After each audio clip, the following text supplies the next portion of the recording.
Everyone, welcome to AKSIS academy daily current affairs. So ముందుగా ఈరోజు topic ఒకసారి చూద్దాం.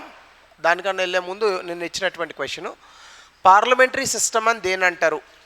The one which of the government is responsible to the parliament and can be removed by it. అంతే కదా, parliament అనేటటువంటి దానికి రెస్పాన్సిబుల్గా ఉంటాయి government. అలాగే గవర్నమెంట్ని కావాలని అనుకుంటే పార్లమెంట్ తొలగించగలుగుతుంది, no confidence motion. So answer is this. So అలాగే before we go to the session, if you're looking for UPSC admissions, అట్లాగే group 1 and group 2 both AP and Telangana, so దయచేసి కింద నెంబర్కి కాల్ చేయండి, will give you all the details. ఇక ఈరోజు టాపిక్లోకి వెళ్తే కనుక social media addiction. Of course దీని గురించి గతంలో కూడా మనం 1-2 సెషన్లు చేసాం. కానీ ఈరోజు భారతదేశంలో కాకుండా అంతర్జాతీయంగా దీని మీద కొన్ని రిపోర్ట్లు వచ్చాయి. సో దీనికి సంబంధించి ఈ సోషల్ మీడియా ఎడిక్షన్కి సంబంధించి ప్రపంచవ్యాప్తంగా ఉన్న కొంత డేటాని ఇచ్చారు. అలాగే రీసెంట్గా సోషల్ మీడియాకి సంబంధించినటువంటి జడ్జిమెంట్స్ కూడా ఉన్నాయి మనకి. దీని ఇంప్లికేషన్స్ ఎట్లుంటాయి ఇవన్నీ కూడా మనం ఈరోజు సెషన్లో చూద్దాం.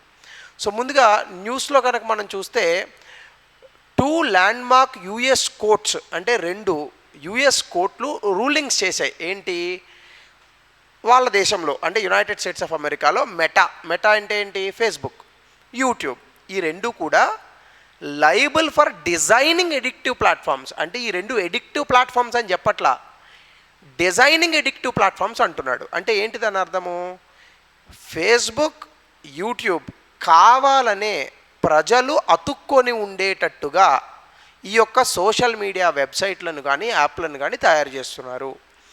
ప్రజలు సోషల్ మీడియాకు అతుక్కోవట్లేదు, సోషల్ మీడియానే ప్రజలకు అతుక్కునేలా ఉంటుంది. సో ఇది వాళ్ళు ఇచ్చినటువంటి జడ్జిమెంట్. దీని కారణంగా ఏమవుతుంది, కొన్ని మిలియన్స్, కొన్ని లక్షల కోట్ల రూపాయలు నష్టం అవుతుంది. ఏ విధంగా, చాలామందికి హెల్త్ ఇష్యూస్ వస్తున్నాయి. చైల్డ్ సేఫ్టీకి సంబంధించి యూజర్స్, మిస్లీడింగ్ యూజర్స్ చైల్డ్ సేఫ్టీకి సంబంధించి మనకు కనిపిస్తున్నాయి.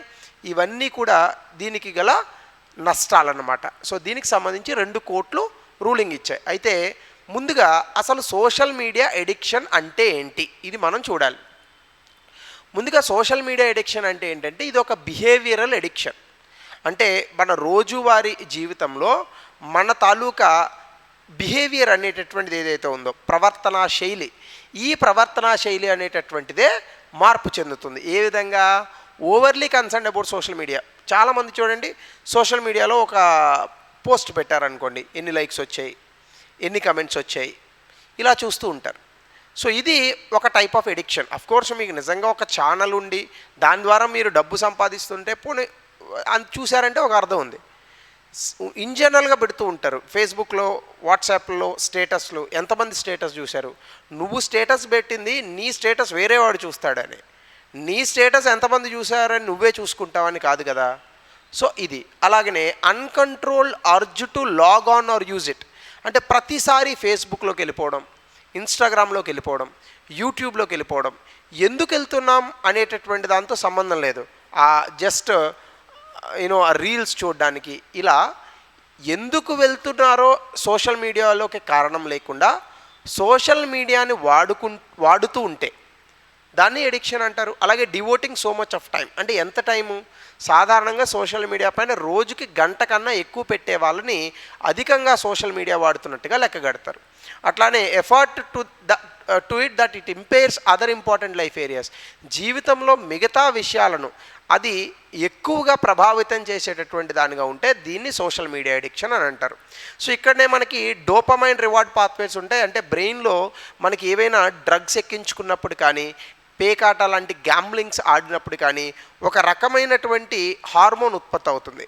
సో దీన్నే డోపమైన్ అని అంటారు. ఈ డోపమైన్ మనిషికి కొంత ప్రశాంతతని, సాటిస్ఫాక్షన్ని ఇస్తుంది. ప్రశాంతతని ఇవ్వదు, sorry for that using that word. బ్రెయిన్కి సాటిస్ఫాక్షన్ ఇస్తుంది, దీనికోసం చేస్తూ ఉంటారు. కానీ అది ఒక నెగిటివ్ సాటిస్ఫాక్షన్ అని చాలామంది అర్థం చేసుకోరు.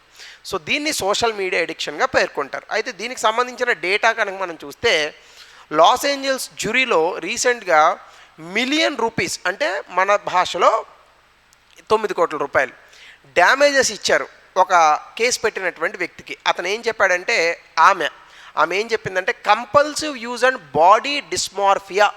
అంటే నేను ఖచ్చితంగా సోషల్ మీడియా వాడడానికి గల కారణము నా బాడీలో వచ్చినటువంటి అంటే ఆమె బాడీలో వచ్చినటువంటి కొన్ని ఇబ్బందులు, వీటికి కారణం సోషల్ మీడియానే అని చెప్పి కేసు పెట్టి 9 కోట్ల రూపాయలు ఆమె ఆ కేసులో గెలిచింది. అలాగే child safety penalties, new Mexico jury కూడా 1 మిలియన్ పెనాల్టీ వేశారు ఫేస్బుక్ మీద. ఎందుకు? యూజర్స్ని మిస్లీడ్ చేసినందుకు. అంటే సేఫ్టీ ఆఫ్ చిల్డ్రన్కి చాలా సేఫ్టీ ఉంది మా ప్లాట్ఫామ్ వాడుకుంటే. ఉందండి నిజంగా. I'm 18 years old or not అని అడుగుతుంది ఫేస్బుక్, అంతే. ఏ వ్యక్తి అయినా ఫేస్బుక్లో అకౌంట్ తీసుకోవచ్చు. ఆధార్ కార్డు ఏమైనా అడుగుతున్నారా? లేదు కదా. సో అలా చైల్డ్ సేఫ్టీ పెనాల్టీస్ని కూడా మిస్యూజ్ చేయడం వల్ల 1 మిలియన్ ఫైన్ వేశారు. ఎర్లీ ఎక్స్పోజర్, ఇటీవల ట్రయల్స్లో ఎవిడెన్స్ ఏమొచ్చిందంటే 6 సంవత్సరాలు ఉన్నటువంటి చిల్డ్రన్ కూడా సోషల్ మీడియా ప్లాట్ఫామ్లో ఎంగేజ్ అవుతున్నారు. మినిమం ఏజ్ స్టిపులేషన్ ఉంది మనకి, అయినప్పటికీ వారు వాడగలుగుతున్నారు. అట్లానే 4వది కార్పొరేట్ అవేర్నెస్. ఇంటర్నల్ డాక్యుమెంట్స్ ఏం చెప్తున్నాయంటే బిగ్ టెక్ ఎగ్జిక్యూటివ్స్ ఎవరైతే ఉన్నారో, అంటే ఈ టెక్ కంపెనీల్లో పనిచేసేటటువంటి ఎగ్జిక్యూటివ్స్కి ఈ సైకలాజికల్ రిస్క్స్, మైనర్ చిన్నపిల్లలకి జరిగేటటువంటి సైకలాజికల్ రిస్క్లన్నీ కూడా చేల్చు. కానీ సైకలాజికల్ రిస్క్లు చిన్నపిల్లలు ఇబ్బంది పడినా పర్వాలేదు, మాకు లాభాల అర్జింపే అనేటటువంటిది ముఖ్యము అనేటటువంటి ఒక మైండ్ సెట్లో వాళ్ళు ఉన్నారు. సో ఈ 4 కూడా మనం ఇలా చెప్పచ్చు. అయితే రీసెంట్గా వీటికి సంబంధించి కొన్ని జడ్జిమెంట్స్ కనుక చూస్తే KGM versus Meta YouTube Los ఏంజల్స్లో మిలియన్ డ్యామేజెస్గా పే చేశారు. డిప్రెషన్ అండ్ స్ట్రెస్, అదే ఇందా చెప్పాను కదా, ఆమెకి డిప్రెషన్ స్ట్రెస్ కలగడానికి మెటా యూట్యూబే కారణం అని చెప్పి ఆమె కేసు వేసింది. అలాగే న్యూ మెక్సికో వర్సెస్ మెటాలో కూడా మెటా మిస్రిప్రజెంట్ చేస్తోంది చైల్డ్ సేఫ్టీ ఫీచర్స్ అనేటటువంటి కారణంతో కూడా ఇక్కడ జడ్జిమెంట్ ఇచ్చారు. సో అయితే దీనివల్ల వచ్చేటటువంటి ప్రభావాలు ఏంటి అనేది కనుక మనం చూస్తే, ముందుగా mental anxiety crisis, mental health crisis. చాలామంది దీని గురించి ఆలోచించరు.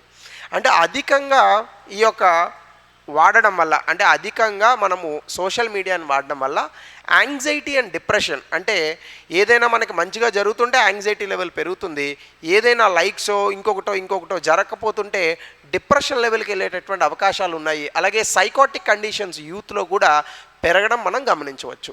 రెండవది డెవలప్మెంట్ రిస్క్స్, అంటే catch them young business model targets ఉన్నాయి. అంటే వాళ్ళు యవ్వనంలో ఉన్నప్పుడే వాళ్ళని ఎలా అయినా మన దగ్గర కస్టమర్లా లాక్కోవాలనేటటువంటి ఆలోచనతో చిన్నపిల్లలకి క్రిటికల్ డెవలప్మెంట్ ఫేజ్, అంటే వాళ్ళ అభివృద్ధి చెందేటటువంటి క్రమంలోనే ఈ సోషల్ మీడియా వాళ్ళని తప్పుదారి పట్టిస్తోంది. దీని కారణంగా వాళ్ళకి సామాజిక వృద్ధి, వాళ్ళకు ఉన్నటువంటి బ్రెయిన్ డెవలప్మెంట్ కూడా దెబ్బతినే అవకాశం ఉంది.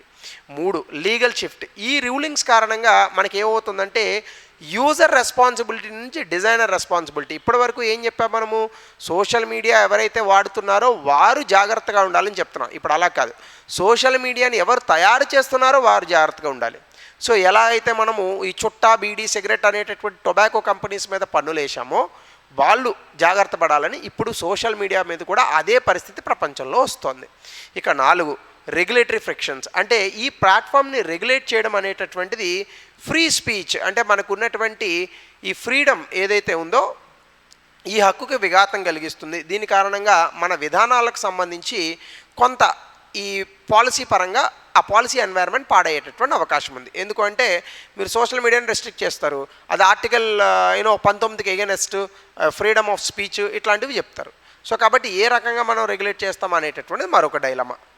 అయితే ఇందులో మనకి ఈ ఎడిక్షన్కి ఏవి కారణాలుగా నిలుస్తున్నాయి? ఒకటి ఇంటర్మిటెంట్ రీఎన్ఫోర్స్మెంట్, అంటే లైకులు, షేర్లు, కమెంట్లు, వీటికి మనం ఎక్కువగా ప్రాధాన్యత ఇస్తూ ఉంటాం.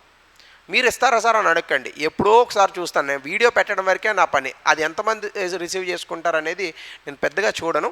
కానీ మన వాళ్ళు చెప్తారు, ఏదైనా ఒక వీడియో మంచిగా వెళ్తే, మన వీడియో ఏదో 15,000 వ్యూస్ వస్తే చెప్తారు, అవునా అనుకుంటాను. ఎందుకంటే నా విధి, నా కర్తవ్యం, నాకు ఏదో ఇంత చదువుకున్నాను, ఇంతలో ఇంత ఈ వీడియోగా చేయడం వరకే నా పని. సో కాబట్టి లైకులు, షేర్లు, కమెంట్లు అనేటటువంటిది రివార్డ్స్గా ఫీల్ అవుతున్నారు. నిజంగా చూడండి, ఒక వీడియోకి 1000 లైకులు వచ్చినాయి, మీకు ఏమైనా డబ్బులు వస్తాయా? రావు కదా. సో అలాంటి కొన్ని ఇబ్బందులు ఉన్నాయి. కాబట్టి ఈ కాన్స్టెంట్ లూప్ చెకింగ్లో పడిపోతున్నారు. బ్యూటీ ఫిల్టర్స్, చాలామంది ఏం చేస్తున్నారంటే ఫిజికల్ అపీరెన్స్, దేవుడు మనకిచ్చిన దాన్ని ఉంచుకోరు, మనం ఇంకా అందంగా చేసుకొని మంచి ఫోటోలతో అది యూట్యూబ్లో, అది ఫేస్బుక్లోనో ఇన్స్టాగ్రామ్లోనో పెడతారు. అబ్బా నువ్వు చాలా అందంగా ఉన్నావు, వాడెవడో, వాడు ముక్కు ముఖం తెలీదు, వాడిని ప్రపంచంలో మనం ఎప్పుడు కలిసి ఉన్నాం, వాడెవడో మనకి లైక్ కమెంటు పెడతాడు, దానికి మనము చాలా హ్యాపీగా ఫీల్ అవుతూ ఉంటాం. కాబట్టి మన గురించి మనము రియాలిటీలో ఉండకుండా డిజిటల్ వరల్డ్లో బ్రతుకుతున్నాం. ఇది రెండవది. కావాలంటే చూడండి, అసలు చిన్నప్పుడు తల్లిదండ్రులు ఎవరికైనా ఫుడ్ పెడితే ఎవరికి కనిపించకుండా పెట్టేవారు దిష్టి తగులుతుందని. ఈ మధ్యకాలంలో ఒక కొత్త ట్రెడిషన్ వచ్చింది. పొద్దున్న దిస్ ఈజ్ మై ఫుడ్ అని పెడతాడు. అరే నువ్వు తినే ఫుడ్ ఫేస్బుక్లో అందరికీ చూపించడం ఎందుకు, నాకు అర్థం కాదు. లేదా వాట్సాప్ స్టేటస్లో పెడతారు, ఇది నేను ఈరోజు వండాను. వంటే తిను. నువ్వు వండితే అది ఏమన్నా ప్రపంచం మొత్తం ఉంటుందా? నువ్వు వండితే నువ్వే కదా తింటావు. సో వండుకొని తిను, దాన్ని మళ్ళీ ప్రపంచానికి చూపించడం ఎందుకు? సో ఇది ఒక పిచ్చి. 3 ఇన్ఫైనైట్ స్క్రోల్. ఇప్పుడు చూడండి, ఇలా స్క్రోల్ చేస్తూ ఉంటే వస్తూనే ఉంటాయి. దానికి ఏదైనా ఎండింగ్ ఉందా? లేదు కదా. అది అర్థం చేసుకోకుండా ఊరికినే గంటలు ఈ స్క్రోలింగ్లో ఉండిపోతున్నారు. ఏమన్నా అంటే దీని నుంచి నాలెడ్జ్ వస్తుందంట. అలా స్క్రోల్ చేసిన వీడియోస్లో మీకు ఎంత నాలెడ్జ్ గుర్తుంది అని ఎవరినైనా ప్రశ్న అడిగితే దానికి సమాధానం తెలుస్తుంది. ఇక 4 ఆల్గోరిథం డ్రివెన్. ఎప్పుడు కూడా సోషల్ మీడియాలో ఎలా ఉంటుందంటే, మీరు ఏ వీడియోలు అయితే వెతుకుతారో అలాంటి వీడియోలను మీకు చూపించేటటువంటి ఆల్గోరిథమే రాస్తారు. మీకు ఫైటింగ్ వీడియోస్ ఇష్టం, మీరు అవి చూశారు, మీకు అలాంటి వీడియోసే వస్తాయి. మీకు తినే వీడియోస్ ఇష్టం, అవి చూశారు, అలాంటి వీడియోసే వస్తాయి. ఇలా రాకూడదంటే మీరు ఏం చేయాలంటే మీ బ్రౌజింగ్ హిస్టరీని ఆఫ్ చేయండి. అప్పుడు మీకు ఏ వీడియోస్ రావు, మీ తాలూకా టైం అనేటటువంటిది వేస్ట్ అవ్వదు. సో అలాగనే ఇప్పుడు మరి ఏం చేయాలి అంటే ఏజ్ వెరిఫికేషన్ చేయాలి. ఖచ్చితంగా మనం చాలా అద్భుతమైన ఆల్గోరిథమ్స్ని పెట్టి ఎంత ఏజ్ ఉంటే ఈ యొక్క పిల్లలు ఈ సోషల్ మీడియాని వాడచ్చు అనేటటువంటి ఒక కఠినమైన ఆల్గారిథమ్స్ని తీసుకురావాలి. ఇది ఫ్రీ ఫ్రమ్ ఎడిక్షన్స్ ఉండాలి, ముఖ్యంగా పిల్లలకి. డిజైన్ రెగ్యులేషన్ అంటే కొన్ని విధానాలను తీసుకురావాలి. ఈ డిజైన్ ఎలిమెంట్స్లోనే ఇన్ఫైనైట్ స్క్రోల్ ఉండకూడదు, కొంతవరకు స్క్రోల్ అయిన తర్వాత ఆగిపోవాలి. అలాంటి కొన్ని ప్లాట్ఫామ్స్ని తీసుకురావాలి. కానీ ఇవన్నీ చాలా కష్టం, వీళ్ళు చెప్తున్నారు కానీ. అలాగే ట్రాన్స్పరెన్సీ. బిగ్ టెక్ కంపెనీస్ కూడా వాళ్ళ ఇంటర్నల్ రీసెర్చ్ అలాగనే థర్డ్ పార్టీ ఆడిటర్స్కి ఎలా పిల్లల భవిష్యత్తుని పాడు చేయట్లేదు అనేటటువంటిది ఈ తెలుసుకోవడానికి ఆడిటింగ్ని కూడా కల్పించాలి. అలాగే అందరికీ పబ్లిక్ అవేర్నెస్ తీసుకురావాలి. సైకలాజికల్గా సోషల్ మీడియాలో కొన్ని మెకానిక్స్ని అది క్రియేట్ చేసి యూజర్స్ని మనం ఎంపవర్ చేయాలి. అలాగనే ఒక ఫ్రేమ్వర్క్ తీసుకురావాలి. ఫ్రీ స్పీచ్ని ప్రొటెక్ట్ చేయాలి. At the same time social responsibility, సామాజికంగా మనము కొన్ని బాధ్యతలు కూడా తీసుకోవాలి ఈ టక్ ఫిల్మ్స్ తరపున. కాబట్టి ఈ రకంగా మనం ఇవన్నీ కూడా ఆలోచించుకొని కనుక సోషల్ మీడియాని మనం యూజ్ చేస్తే ఈ ఎడిక్షన్ నుంచి బయటపడవచ్చు. సోషల్ మీడియాని మన అడ్వాంటేజ్ కోసం వాడుకోవచ్చు. సో ఇవన్నీ అందులో ఉన్నటువంటి అంశాలు. సో దీనికి సంబంధించి రిలేటెడ్గా ఒక క్వశ్చన్ ఇచ్చాను. సోషల్ మీడియా అని కాదు కానీ పోస్కో యాక్ట్కి సంబంధించి దీని మీడియా ఇవన్నీ కలిసి వస్తాయి అందులో అని చెప్పించాను. దీని ఆన్సర్ని తెలపండి. అలాగనే మెయిన్స్కి సంబంధించి ఈ ప్రశ్నని 200 పదాల్లో రాయండి. సో ఇది ఈరోజు టాపిక్. మరో కొత్త టాపిక్తో will meet tomorrow. So thank you, have a good day.